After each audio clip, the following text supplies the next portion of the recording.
Hello, everybody, and welcome to today's panel event. I'm Zoe Merchant. I am the partner for growth, marketing, and sales at Talon, formerly Bright. This is our first webinar as Talon, and really pleased to welcome you today. The theme for our session today is confidence, capability, and clarity, and we're going to be focusing on how to build foundations for AI-enabled marketing. I've been having a lot of conversations with senior marketers at the moment, talking about the challenges that come with implementing AI tools. But for us, it's not really been about how marketing organizations need to evolve around the tools, but it's been about the operating model, the workflows and the governance and the data foundations that are needed to help these tools to flourish and allow for stronger execution that gives you clearer commercial value. So today is really about the practical realities. We wanted to spend some time talking to people who are dealing with this every day and thinking about the long-term strategies as well as what they need to do to operationalize these tools in their marketing teams. I've got two fantastic panel guests with me today. Be introducing them in just a moment. And we'll have discussions for around 30 minutes and then leave some time for questions at the end. Do feel free to drop any questions you have in the chat or in the QA, and we'll hopefully pick those up as we go or at the end, as I mentioned. So I'd like to introduce Emma and Sharon. Thank you for both joining me today. Perhaps if we quickly start with some introductions from each of you, just to understand a bit more about who you are and your roles. Emma, why don't we start with you? Yeah, sure. Hi, it's lovely to be here. So yeah, I'm Emma. I'm the VP of Marketing Strategy and Enablement for AI across Informa. Informa being one of the largest events companies globally. My role is really focused on our global community around Informa and how we use AI to enable the business, help us to become even more customer focused, and do some innovative and brilliant things. Thank you. Sharon. Hi, yeah, lovely to be here. My name's Sharon Rooson. I'm the Chief Operating Officer at Terrapin. So I don't just look after marketing, but sales, experience, HR, so the whole business. But my background is marketing. I am a marketer at heart. Yeah, but I've been looking at AI, how we can use AI across the business. And so I've probably got some slightly different parallels on what we've been doing, because we haven't actually started with marketing as the first function that we've looked at. But yes, but looking forward to it. Brilliant, thank you. So let's get into it. So I wanted to start with talking about tools question, because that's often where organizations begin. So many teams do start with AI tools, and actually we've all seen AI tools in pockets, and I'm sure we're all using them in our own lives. In your experience, what actually needs to change around those tools for AI to deliver real value into marketing? Emma, maybe I can come to you first on that one.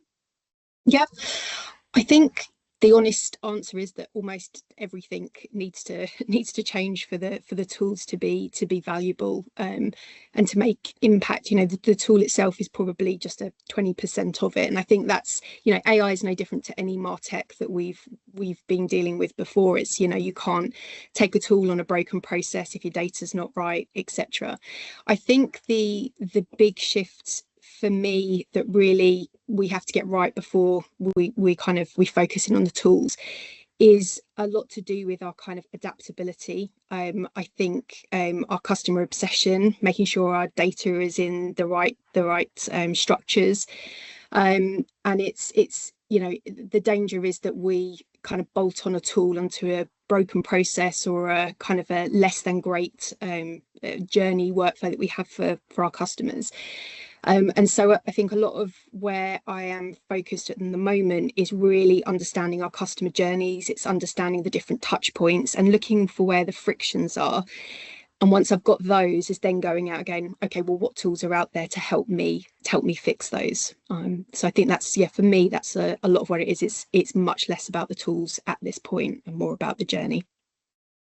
That's really interesting in terms of making inefficiencies, the difference between inefficiencies and how we can go faster, as well as, obviously, it sounds like the real work is often some of the things that happen underneath the more, I guess, what you'd call the unglamorous stuff that needs to be right. Sharon, you mentioned when you introduced yourself, you came at this slightly differently. It'd be really great to hear how you got started. Yeah, I'm completely backing up what Emma said, really, with, I guess, with a real life example where, so completely agree, data first, particularly for marketing, data first. So always, it doesn't matter what you layer on top, if it goes to the wrong people, it's not going to work. So data first. So we started with data from a marketing perspective, but actually we decided to focus on our AI investment and efforts where we thought the revenue needle would move greatest. And so we looked at sales, our sponsorship and exhibition sales. And interestingly, I think this really backs up what Emma said, is that we went tools first and we looked out at the market at what sales tools, because there are a lot out there. And we looked at sales tool, we looked at tool first, and we do have a great tool, and we put something in and we thought, tick, we've done that. What actually that did is it blew open, exactly as Emma describes, actually weak underlying methodology or adherence to methodology. And so what AI actually enabled was us to see how weak the underlying process and workflows were.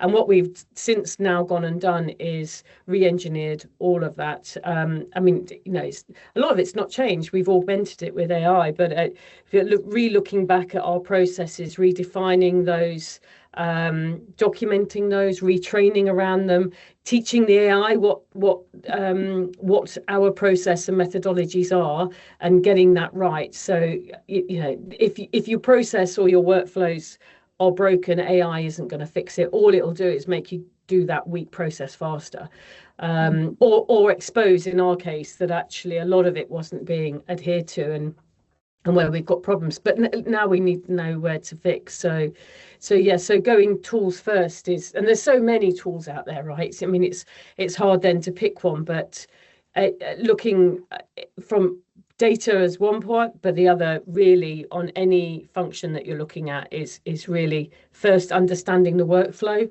what you do and why you do it that way, redefining that, and then rewriting it, because that's what can help inform the prompt around for the AI to get it right for you.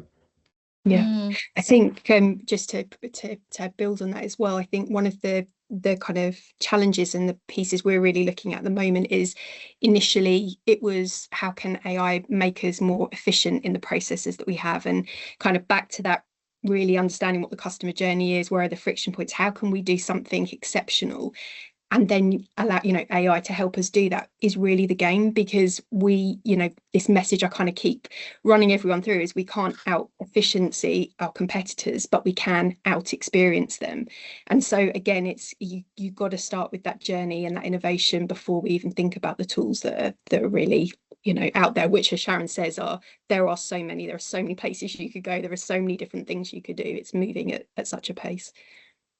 Yeah, I think that's a really good reminder, actually, that most marketing teams, they don't really have a tooling problem per se, but they do have to really understand where their processes are, the ways they work, and how their operating model is going to support them getting the most, and therefore, you know, getting the right commercial outcomes for the business. I guess that leads us on to another area that comes up a lot in the work we do, which is around governance. Which is one of those words which can sound very dry and even slow things down. But how have you guys put practical guardrails in place, and thinking about how you allow your teams to be more nimble but still behave responsibly? Sharon, maybe that's a good one to start with you on. Yeah, I hated this word at the start, guardrails. It wound me up, but because I, Used a lot. but now it's like become a bit obsessive, I think, because you suddenly realise that where things can go wrong and how they can go wrong. But and I think there's different parts to the guardrails discussion, but things like data, for example, what we are doing is we've actually really reduced who we use big users of clay now, and how we're doing that is actually the guardrails become the number of people that we're giving access to it to, and we're building out the processes around that, because it's so easy to go down the wrong avenue without AI, but with AI you can do that even quicker, and and spend a lot of credits, and we've had that happen. Spend a lot of credits by mistake on the wrong thing, or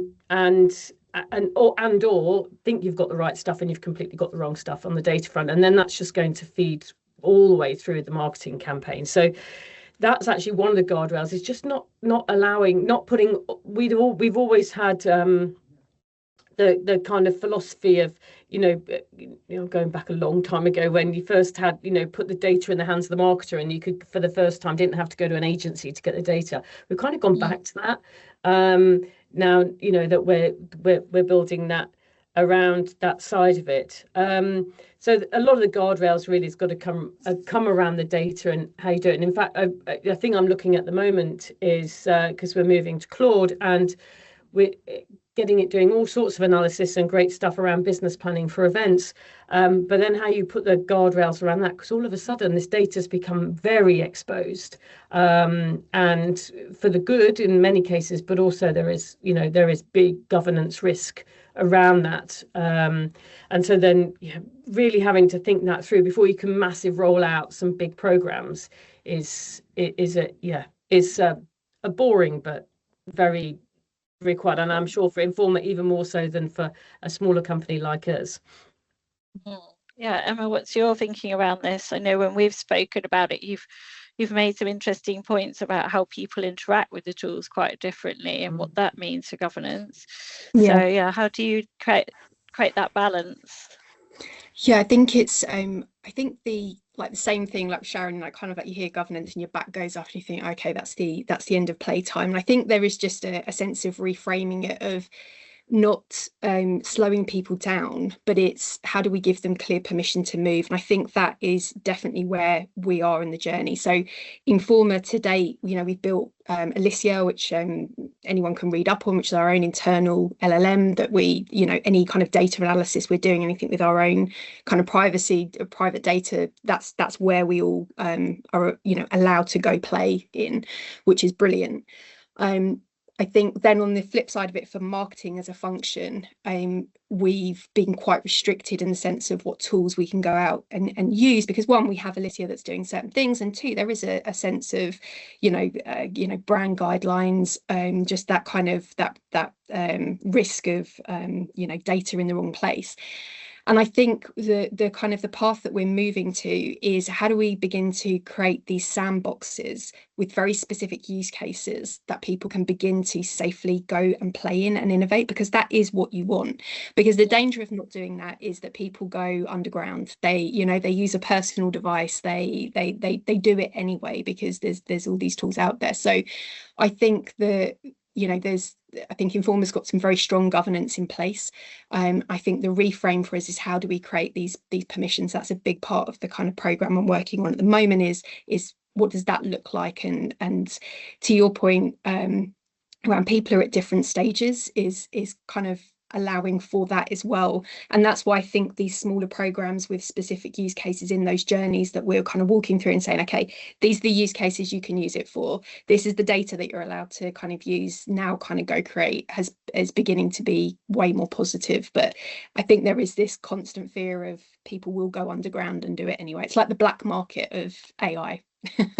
I think the other part around that is which you mentioned, is the library idea, having these prompts that have been tested, because I think the other risk is just that you start serving up AI slop and you've got no controls over it, whether or not that's going out internally and then winding up real life case study, senior execs, because they're thinking this person isn't thinking, or it's going out to customers, but having the governance around that is also really important. So that's about approving and testing prompts and having, some guardrails around. I mean, again, you can't stop people writing their own prompts and stuff, and you don't want to, but having an initial place where people can actually start there, and you can be feeding into the prompt what the guardrails are, and the must do's and must not do's.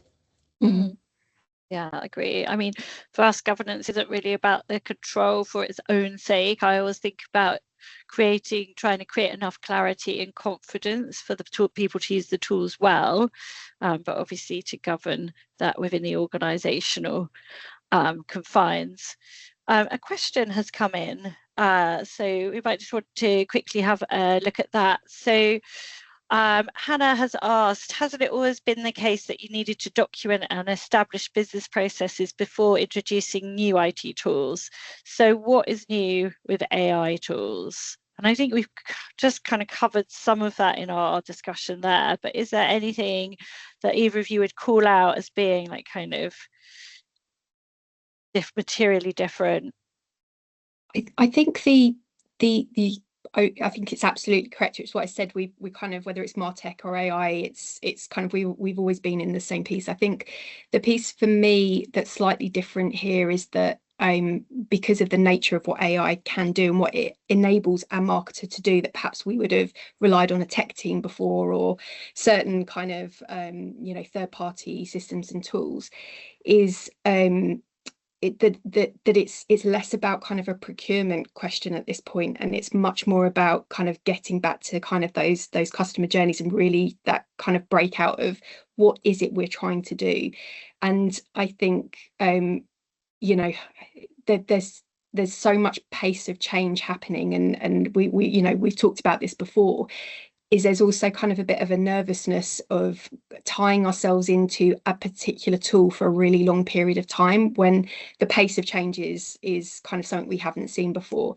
And so Hannah's not wrong or Hannah, sorry, how you pronounce it, is not wrong in that documenting your business processes, etc., is absolutely critical. I think there's just a even deeper kind of operational difference as well in the ways of working that have to be kind of discovered by the group first before you even look at the kind of the tooling and the procurement aspects.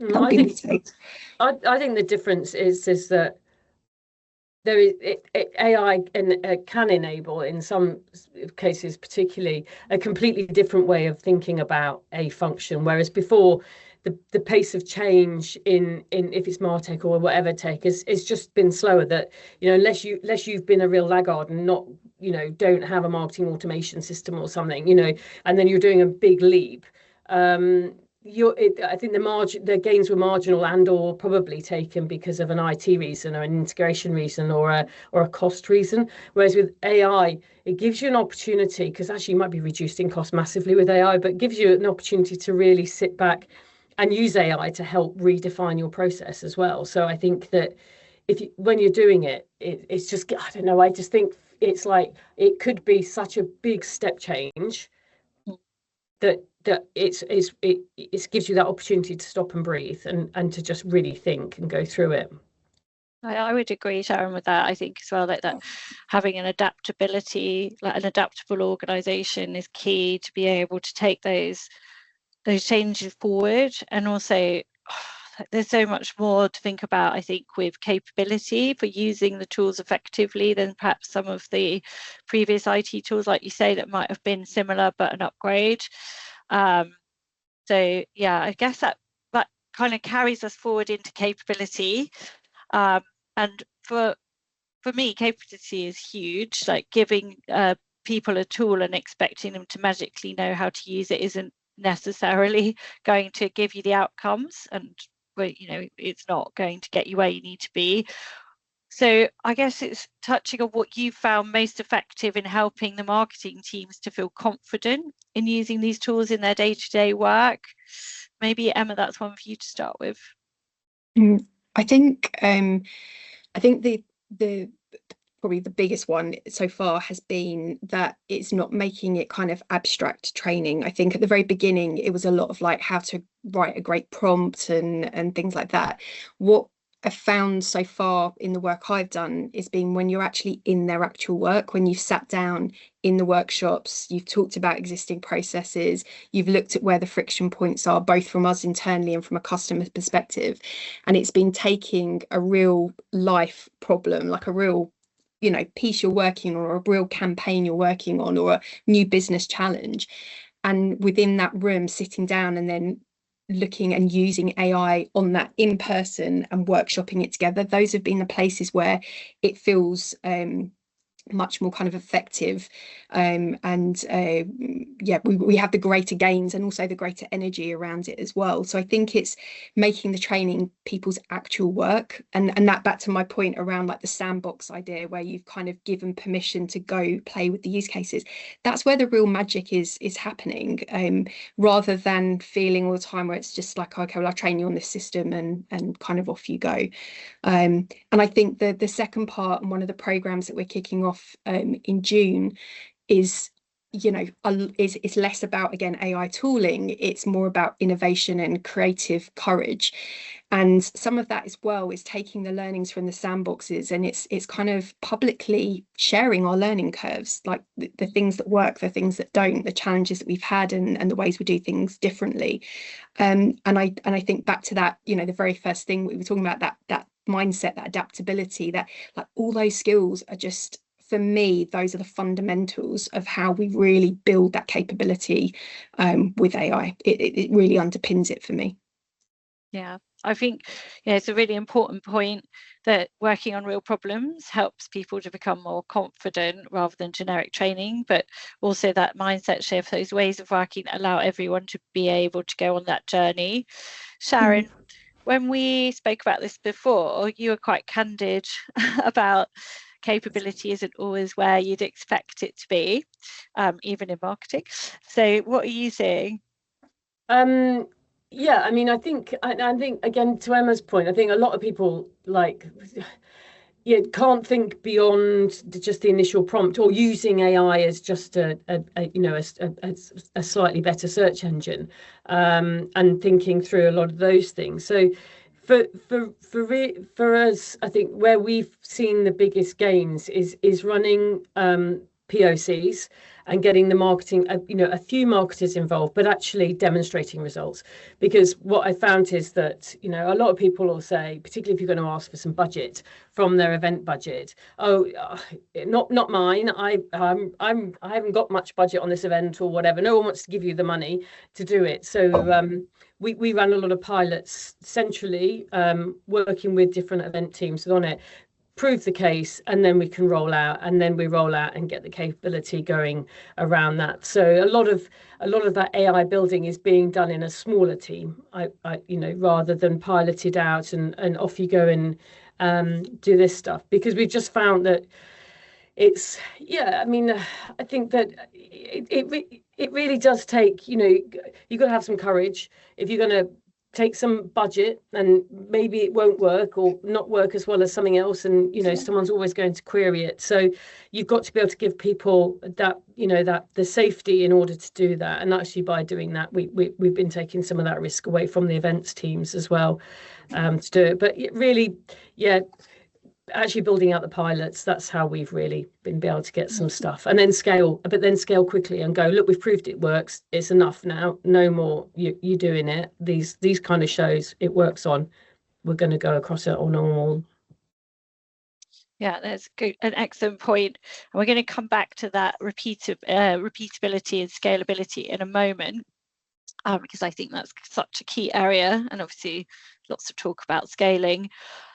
Before we move on though, workflows have already come up a couple of times, and there's definitely obviously foundational thinking in here.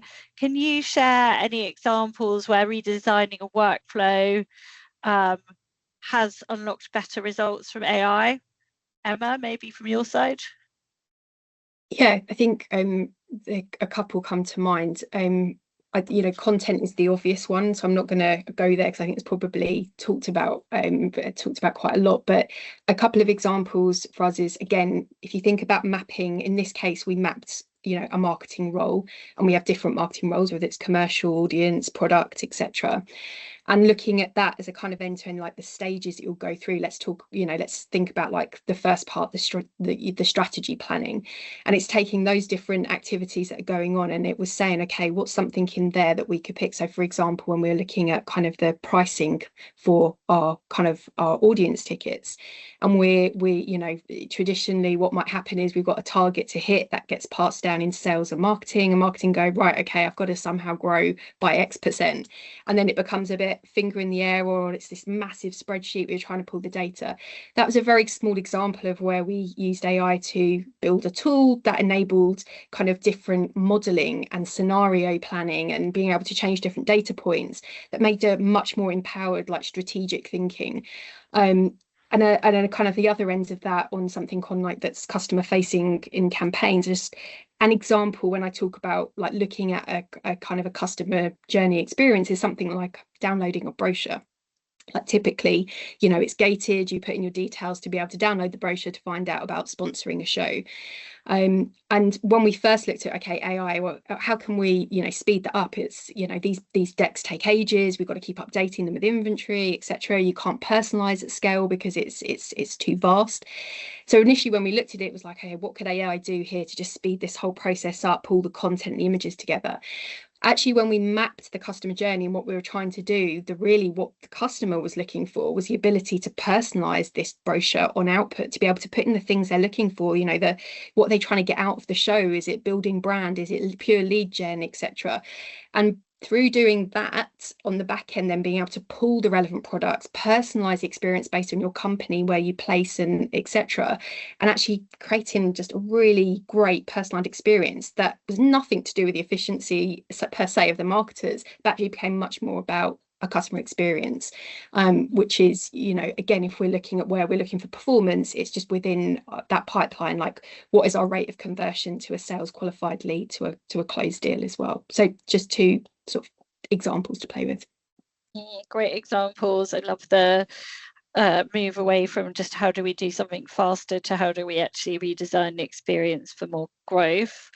And then Sharon, I know when we've talked about this as well, I know that you've come at these things from a much more of a data lens. So it'd be really interesting to hear more about your approach. Yeah, so when about 12 months ago, actually, we mapped out the marketing function, mapped out all of that stuff, everything that goes on and what we could do with AI. And then we took it back to we've always been looking everything through, like, but what's really going to move the needle? And I've always been of this, like, so I save some marketing managers a few hours a week or a day a week or whatever, but so what? It's really, that's not a needle mover for us, really.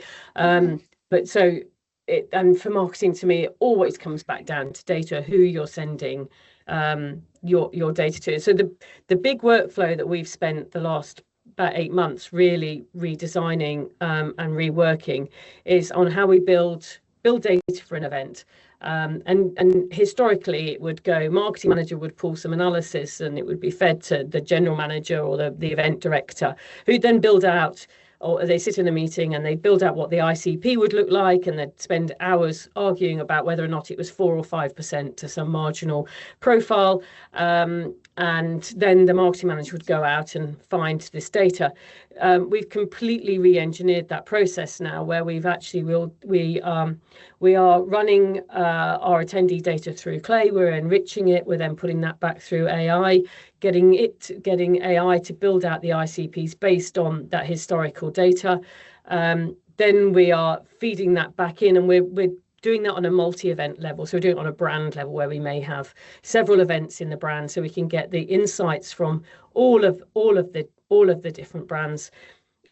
Building out what an ICP for this event, obviously by geo it slightly varies, but within that, what it looks like, and then we go feed that back into Clay and build out the data. And actually, the role of the marketing and event director has become well, it's almost taken most of it away, because we've automated a lot of that process now, and we have GTM engineers who are pulling that data from Clay, because when we tried to put marketing people on it, that's when the credits went out of control. So yeah, so that's, I mean, it's been a big piece of work. We're still doing it, but we've got 90 events, we've got 39 different ICPs, and within those there's maybe 20, 30, 40 different profiles. So it's a big piece of work that we're mapping through, but we are getting there through it all.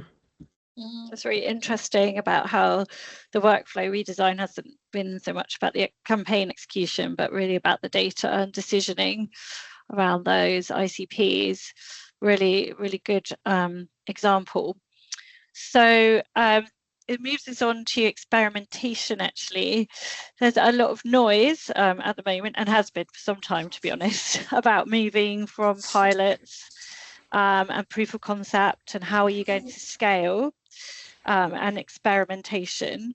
But I think for me, in reality, experimentation, well, it still matters very much in the work that we do, but it'd be good to talk to you both about what's the difference between useful experimentation and then getting stuck into versus getting stuck in endless testing. Sharon, I'm going to start with you, because I know you've got a really good perspective on where pilots work and where they really don't. Yeah, so I guess I've got two different, one with the sales, going back to the sales piece. So where we didn't pilot, we decided not to pilot. We decided we went all in, and literally in a 12-hour window, we rolled out to 170 of the sales team overnight. Because we had done some pilots before, we had pilots running on all different, all these different pieces of sales tech that's out there, and you're at the mercy of the person or people that's doing the pilot, and actually what they can do is disprove, the hypotheses quite quickly by just not using it properly, or actually maybe then they don't want it to work as well. So you can get a lot of bias within that as well. So we decided that we were just going to go in. So we went all in. So we didn't go pilot, went all in, and that has been successful. But I guess, but other than we then unraveling the process and rebuilding back in the workflows, but that meant that we could scale really quickly, and we made the decision, we invested, and we went. Whereas, and I think that's a bit different if you're doing something for like a function in that way versus for an event. So on the marketing side, you've got more opportunities to test. I mean, we've got 90 events, so you've got that, and and they're all on a different cycle, so you've pretty much always got something in market that you can go test on at different points in it. So then we've done a lot of piloting. So we'll pilot stuff. If it doesn't work off of one or two, it's mainly being piloted by, as described before, we're doing a little bit of a takeover centrally, and we'll run it for the marketing team. So we know that it's been executed. We know it's being done on a good event,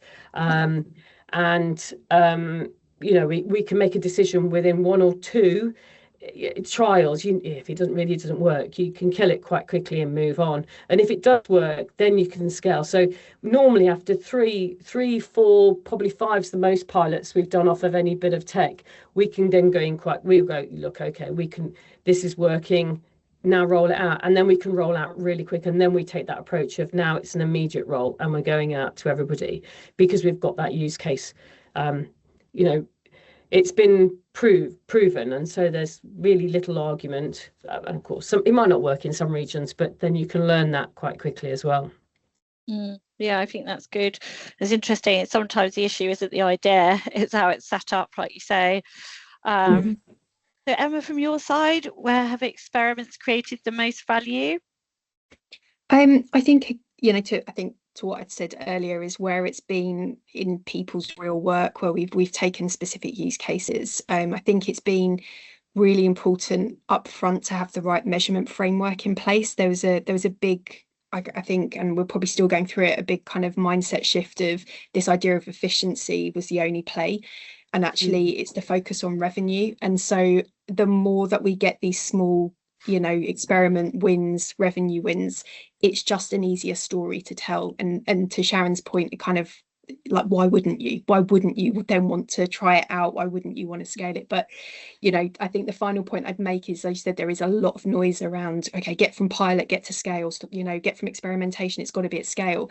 I still think there is a lot in just lighting fires in different places and letting people experiment. There is no harm in that as well, and feeling like it's got to be like, big everybody straight away. I think it's still early enough, and to our earlier points, there's a lot of like fundamentals that people need to get, just our basics before we can do that. Yeah, I think there's a lot of maturity issues in there, and it's not really about stopping experimenting. I think sometimes you do need a big bet experiment, and then sometimes you're more looking for more iterative continual improvements to demonstrate value, but ultimately it's got to be about having a clear route to repeatability and therefore commercial value. So I think there's definitely still a really important role within the mindset, the ways of working, and how those pilots are assembled, and as Sharon said, how they're run, so that they can can avoid bias wherever possible. So that leads us on nicely actually to the kind of the piece around adaptability, and obviously AI is evolving so quickly, as we've talked about previously. Where we are today, 12 months ago, it was very different. So we're on this journey, things are going to keep changing. So how are you thinking about staying adaptable? Sharon, maybe you'll start with you. I think it's a hard one, right? I mean, I think it also comes back down to what we've already touched on, which is not tying into long-term contracts with vendors, because that's going to limit your adaptability because of budget constraints, or just the pain of moving is so great. It's it becomes too hard. So that's one thing that we're grappling with at the moment, is where you've got if you've got contracts coming up this year for renewal, looking at those. So that's forcing a level of adaptability, maybe where we don't think it's a revenue driver, or we don't think it would be top of the pile as a problem that we'd want to solve with AI, but virtue of the fact we might have to be entering into another long-term contract that's pulling that forward. So I think that and so it's looking at where you want to get out of contracts, but then what level of contracts you're going to get in. I mean, it's just, I mean, even the LLM that we're using, we started with ChatGPT, then we rolled out Gemini to everybody, and now we're looking at Claude, and then now just signing on monthly contracts, which is more expensive, but just allows us to be a lot more nimble than we are if we're tied into something waiting for a tool to catch up. So. But it comes down to that whole culture of a culture within the business of wanting to run pilots, putting your hand up to be on a pilot, and to get involved in it, and running it from the being seen as the leaders of the business, that you're driving that as well. I think is a big part of the adaptability piece, because it's a big part of culture, isn't it, at the end of the day? Yes, 100%. You need to see some good role modeling and championing. And then Emma, what are you thinking, and how are you finding adaptability inform our day-to-day? I think I just second what Sharon said. I think that's absolutely critical. I think the flip side of it again is that, I don't want to say softer side, but it is the mindset, the adaptability piece. For me, I think the more that we can be customer obsessed, like as our starting point, is always going to make the best decisions, because we're coming from a place of not just choosing for procurement, not just choosing for the efficiencies, but we're really thinking about that kind of challenging ourselves to think differently, and to do things differently. And we can't predict what's coming. It's like I've never seen anything move so quickly in the tech changes. Stuff that used to happen in years is happening in months at this point. So if we focus in on like the really good stuff, the connections, the creating great stories, like meaningful interactions, the good choices will come out of it. And I think that for us is the real focus at this point. I think that's probably why foundations matter so much. actually what you've touched on, the tools will change and they will continue to change. But if the organisation is adaptable in its how it works, how it's governed, and the capabilities it continues to build and evolve, then it's going to be in a stronger place to deal with those. And being customer first. Also, so it comes back down to that word guardrails, because if you've put the guardrails in place, then you can be adaptable within that framework, and you don't have to keep resetting them all the time. You know, we're kind of going through that kind of pain now, I think. Yeah, that's true.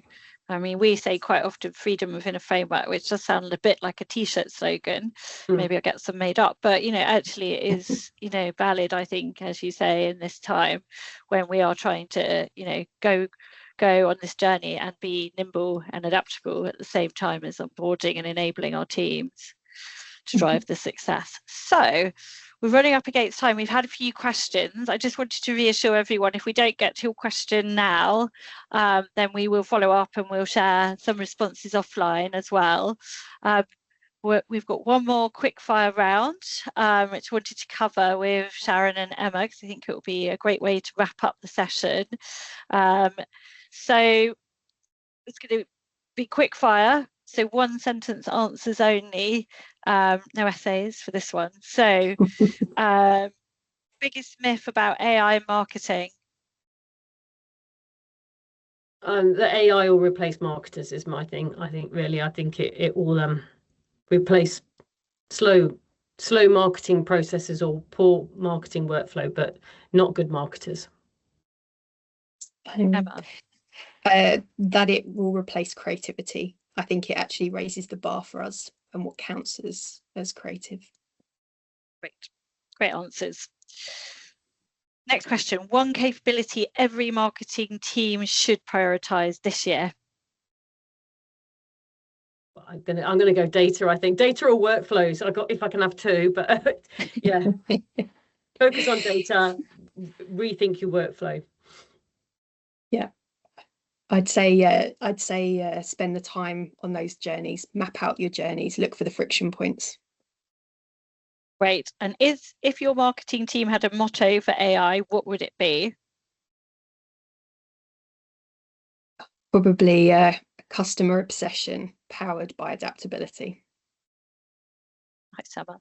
Yeah, I'd say if you want to move the revenue needle, start with data. It's a great one. And finally, AI, overhyped, underhyped, or just getting started? Just getting started. Just getting started. Nice. No question. Brilliant. And then I've got one surprise question. One marketing task you never want to do manually again? Oh, definitely writing up all my customer interview notes and trying to make sense and put them in order. Definitely. I think, unfortunately, and I love Excel, that I never have to build another Excel spreadsheet again. Now Claude can do it beautifully and way better and quicker than me. But yeah, and I love Excel, so. Nice. So thank you both. Really great discussion, really useful, and a few things that stood out there, I think, for me. Firstly, that it isn't a tooling discussion, it's an organizational one. Second, confidence and capability are going to come from practical enablement, not abstract training, and people getting stuck in and learning how to use these tools. And thirdly, the organizations that get the most from AI are the ones building stronger foundations now across workflow, governance, data, leadership, and the way that they measure and drive commercial impact.